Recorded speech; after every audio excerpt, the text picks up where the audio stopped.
Result के बारे में मत सोचिएगा, नहीं तो पिटीशन लग जाएगी, याचिका लग जाएगी। आजकल इतना मुश्किल हो गया है कि यदि हम रिजल्ट की बात भी करें तो आपको ऐसा डराया जाता है कि नहीं, उसके बारे में बात करना बहुत ख़राब है, याचिकाएं लग जाएंगी। ठीक है ना। और तरह तरह की भ्रांतियां बताई जाती हैं। आपको मैं आज एक बात बता रहा हूँ। एक बच्ची थी, उसका मेरे पास मैसेज आया, बहुत डरी हुई थी। सर, उसने बोला कि सर, मेरा 146 है, मैं ईडब्ल्यूएस कैटेगरी से बिलोंग करती हूँ, क्या मेरा जो है प्रोविजनल लिस्ट में नाम होगा? तो मैंने कहा कि श्योर बेटा, आपका होगा। बोला नहीं, हमको फलाने सर ने बताया है कि ईडब्ल्यूएस वाले, ओबीसी वाले प्रोविजनल लिस्ट में नहीं है, 146 वाली यूआर की प्रोविजनल लिस्ट में नहीं है। तो मैंने कहा नहीं बेटा, 100% होगा। चलिए, ये बात हो गई। फिर दूसरी बच्ची का मेरे पास मैसेज आया, वो लड़ रही थी। वो मतलब ये बोल रही थी कि मेरिट लिस्ट में नहीं लिया गया, और ये और वो फीमेल कैटेगरी के साथ जो हुआ उसको लेकर के भी उसके मन में बहुत सारी जो दुविधाएं थी। तो मैंने कहा बेटा, बाकी तो चीज़ें आपकी बात जायज़ हैं, लेकिन आपको 146 में आप देखो, आपका प्रोविजनल लिस्ट में होगा। तो उसने कहा हाँ सर, मेरा प्रोविजनल लिस्ट में है। तो उसको मालूम था, दूसरी बच्ची को मालूम था। उसने कहा हाँ सर, मेरा प्रोविजनल लिस्ट में है। तो मैंने कहा बेटा, प्रोविजनल लिस्ट में है तो फिर आप क्यों लड़ रहे हो? ठीक है ना। यही तो मैं बता रहा था कि 146 में प्रोविजनल लिस्ट में होंगे। तो उसने कहा कि सर, मेरा प्रोविजनल लिस्ट में है लेकिन मेरिट पर नहीं आएंगे। मैंने कहा बेटा, अभी से आपने डिसाइड कैसे कर लिया कि आपको मेरिट लिस्ट पे लिया जाएगा या नहीं लिया जाएगा? अभी से आपने कैसे सोच लिया? और उन लोगों की बातों पर सोच लिया जो ये बोल रहे हैं कि 146 वाले जो है ओबीसी और ईडब्ल्यूएस वाले जो है प्रोविजनल लिस्ट में नहीं है। आप खुद देख रहे हो सामने कि आपका प्रोविजनल लिस्ट में है।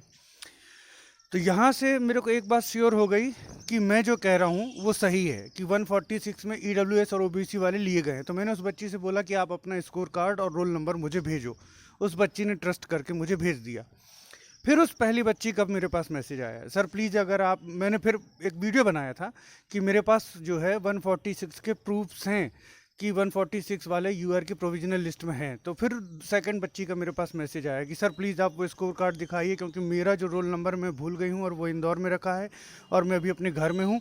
अगर उस बच्ची का मैं देख लूँगी कि 146 में प्रोविजनल लिस्ट में है तो मुझे भी विश्वास हो जाएगा कि मेरा भी प्रोविजनल लिस्ट में हो गया होगा। तो मैंने कहा सॉरी बेटा, मैं आपको नहीं दिखा सकता, क्योंकि बच्चियों ने और बच्चों ने, ओबीसी वाले भी तब तक बहुत सारे बच्चे मुझे भेज चुके थे जिनका प्रोविजनल लिस्ट में है। मैंने कहा सबने मुझे बहुत ट्रस्ट से अपने स्कोर कार्ड भेजे हैं और मैं नहीं चाहता उनके साथ कुछ भी गलत हो, तो मैं आपको नहीं दिखा सकता। फिर नेक्स्ट डे मैंने एक वीडियो अपलोड किया जिसमें उनके रोल नंबर्स और उनके नेम्स जो थे वो इरेज करके पूरे स्कोर कार्ड के प्रूफ्स दिए कि ओबीसी वाले देखिए आप 146 की प्रोविजनल लिस्ट में हैं, ईडब्ल्यूएस वाले भी 146 की प्रोविजनल लिस्ट में हैं।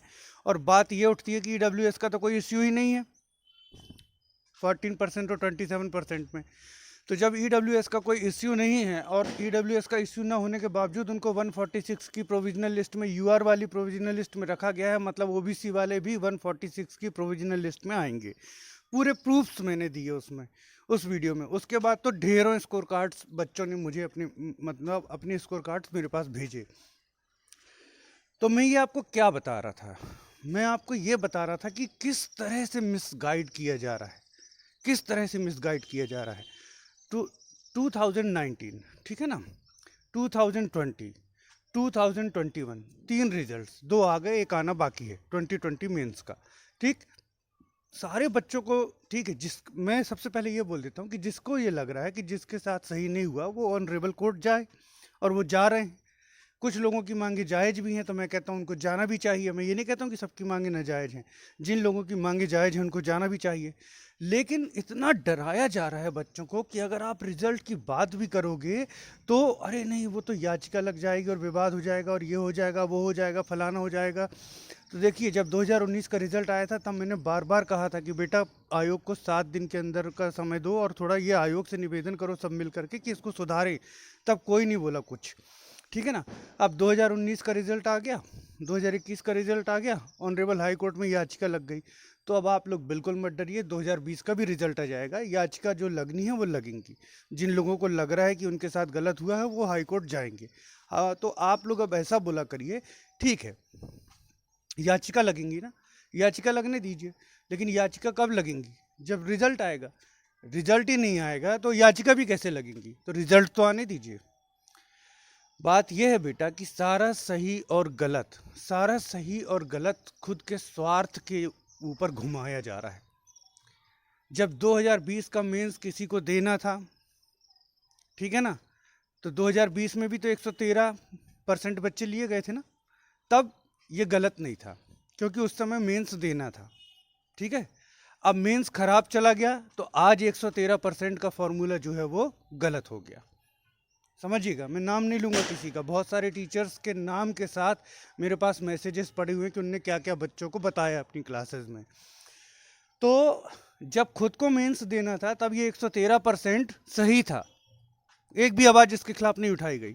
ओके, जब मेंस खराब चला गया तो अचानक से ये 113% जो है वो खराब हो गया, गलत हो गया। 2021 में सिलेक्शन हो गया तो ठीक है, 2021 में सिलेक्शन नहीं हुआ तो 113% गलत है।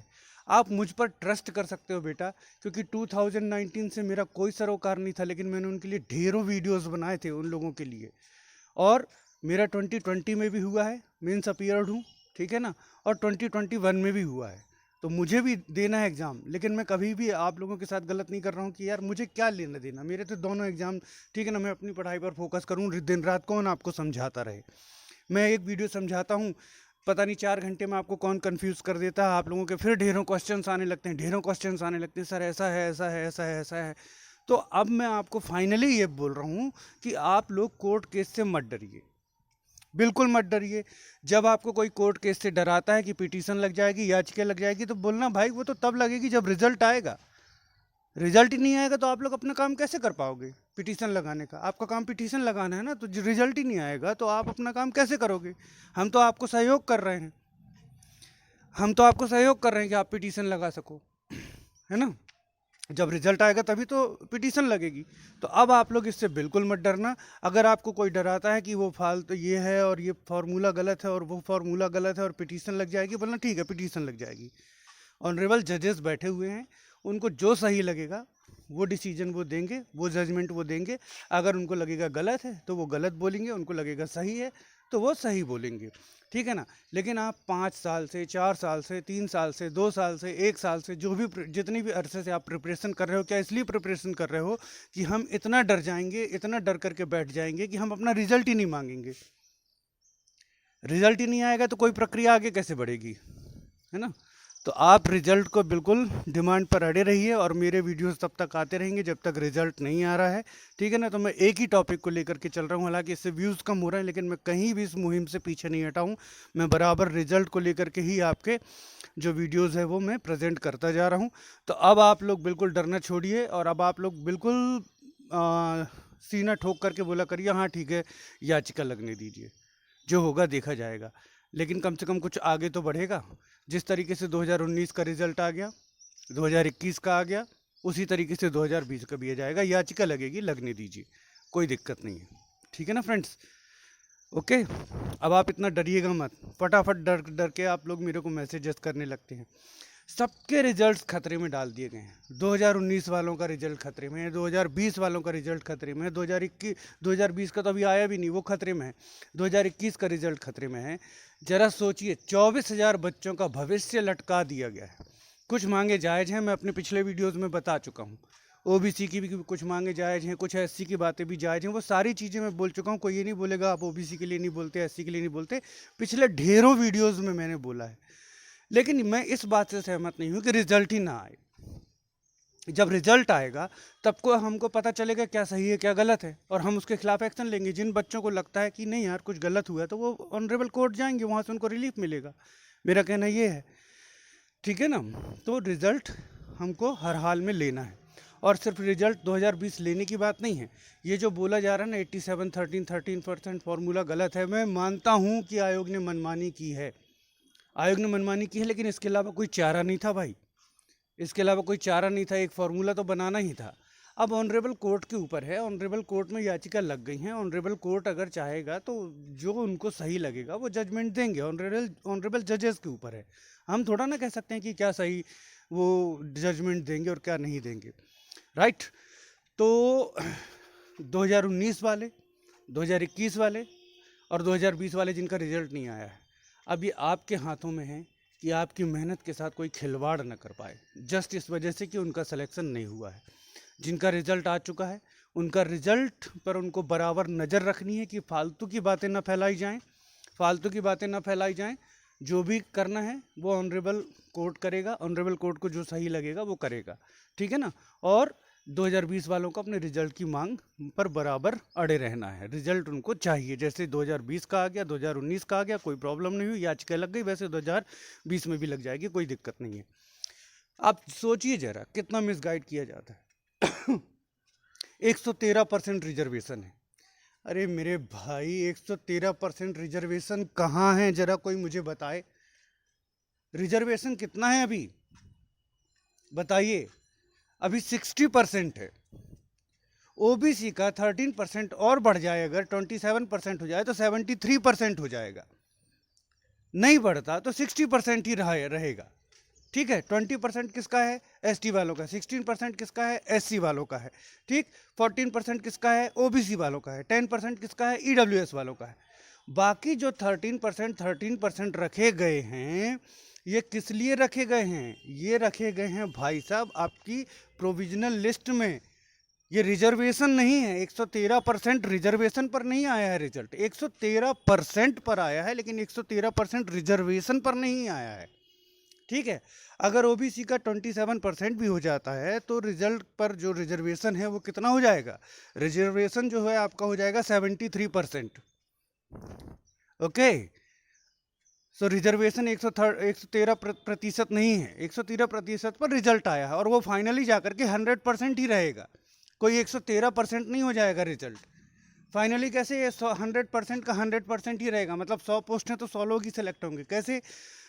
ऑनरेबल हाई कोर्ट के जजमेंट के बाद जिसके भी फेवर में जजमेंट आएगा, अगर यूआर के फेवर में आए तो यूआर वाले 13% ले लिए जाएंगे, ओबीसी वाले अलग हो जाएंगे, ठीक है, 13% अलग। अगर ओबीसी वालों के पक्ष में आए तो ओबीसी वाले 13% लिए जाएंगे और यूआर वाले 13% जो है अलग हो जाएंगे। तो फाइनली 100% ही सेलेक्ट होंगे, 100 सीट पर 100 व्यक्ति ही लिए जाएंगे। ओके, सो फ्रेंड्स, इस चीज़ को आप समझो। और एक चीज़ और आपसे कहनी थी, मैं बिल्कुल पॉलिटिकल चीज़ों से बहुत दूर रहता हूँ, लेकिन कहीं ना कहीं आप ये समझिएगा कि रिजल्ट को लेकर के पॉलिटिक्स बहुत तेज हो चुकी है। बैकडोर से है, बैकडोर से पॉलिटिक्स हो रही है और बहुत सारे टीचर्स इसमें इन्वॉल्व हैं और वो बैकडोर से किसी पॉलिटिकल पार्टी का एजेंडा पूरा कर रहे हैं, किसी ना किसी पॉलिटिकल पार्टी का एजेंडा पूरा कर रहे हैं। तो हम जैसे लोग जिनको सिर्फ अपने रिजल्ट से मतलब है, किसी भी पार्टी से कोई मतलब नहीं है, 24,000 लोग हैं हम, 2019, 20 और 21 मिला करके 24,000 लोग। हमको अपना सपोर्ट एक दूसरे को बना करके रखना है, अपनी ताकत बना करके रखना है कि हमारे रिजल्ट्स के साथ खिलवाड़ ना हो, खिलवाड़ ना हो। ओके फ्रेंड्स, तो अब मैं अभी ये वीडियो बना रहा हूँ, फिर कोई कुछ आपको पढ़ा देगा पट्टी, फिर मेरे पास मैसेजेस आने लगेंगे, सर ऐसा है ऐसा है ऐसा है, तो मैं फिर आपके समाधान के लिए आऊँगा। लेकिन आज आप एक चीज़ समझ लीजिए कि अब डरना नहीं है। डरना नहीं है, किस चीज़ से नहीं डरना? कि कोर्ट केस हो जाएगा। कोर्ट केस तो अब एक आप ये मान लो कि ये एमपीपीएससी प्रक्रिया का हिस्सा है। प्री होती है, फिर कोर्ट केस होता है, फिर मेंस आता है, फिर कोर्ट केस होता है, फिर इंटरव्यू होता है, फिर कोर्ट केस होता है, और फिर जा करके क्या होता है? अलॉटमेंट होता है सीट का। तो अब आप अगर एमपीपीएससी की तैयारी कर रहे हैं तो ये मान करके ही चलिए, ठीक है। 2019 वाले अपने रिजल्ट को बचा करके रखिए। अभी आपको दो काम करने, अपनी प्रिपरेशन भी करते रहना है और अपने रिजल्ट को बचाने का भी भरसक प्रयास करना है, नहीं तो बहुत से लोग लगे हैं इसमें अड़ंगा लगाने को। 2021 वालों को भी अपना रिजल्ट बचा करके रखना है, ठीक है ना। बहुत से लोग इसको भी हटाने को, 2020 का तो आने ही नहीं दे रहे हैं। तो 2020 वालों, आपको अपने रिजल्ट की मांग के लिए लगातार प्रयास करते रहना है। Okay friends, thanks for watching.